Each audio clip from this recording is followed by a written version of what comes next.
Fl-ewwel nofs tas-sena l-Aġenzija Identità ħarġet rekord tal-fuq minn 57,000 karta tal-identità għaċ-ċittadini Maltin u Għawċin. F'rendikont tal-ħidma tagħha, l-Aġenzija spjegat li fl-ewwel nofs tas-sena kien hemm eluf ta' Maltin li talbu li jġeddu l-karta tal-identità tagħhom fid-dawl tal-eżerċizzju nazzjonali tat-tiġdid tal-karta tal-identità. F'Mejju biss inħarġu aktar minn 11,300 karta tal-identità, illi minnhom aktar minn 8,400 kienu tiġdid ta' dan id-dokument essenzjali.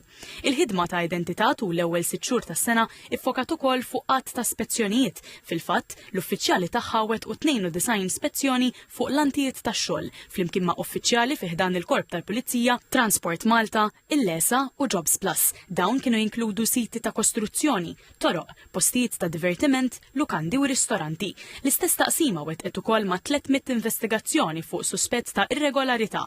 Dawn waslu biex 147 persuna ġew irreferuti lill-Pulizija għal aktar investigazzjonijiet.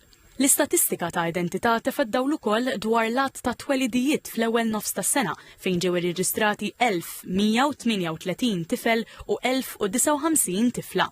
Ħareġ ukoll li tul dan il-perjodu mietu f'Malta 2221, 1139 raġel u 1082 mara. Inċidentalment f'Għawdex in-numru ta' twelid u mwiet kien l-istess, 183.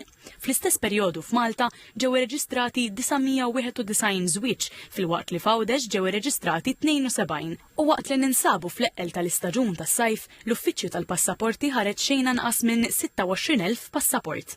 Kważi 4,800 passaport inħarġu u nġabru f'April. Identità temmet tgħid li dawn iċ-ċifri huma riflessjoni tad-dedikazzjoni kontinwa tal-ħaddiema tagħha illi fi kliema jinsabu impjegati li jassiguraw li s-servizzi jibqgħu aċċessibbli fil-ħin u siguri.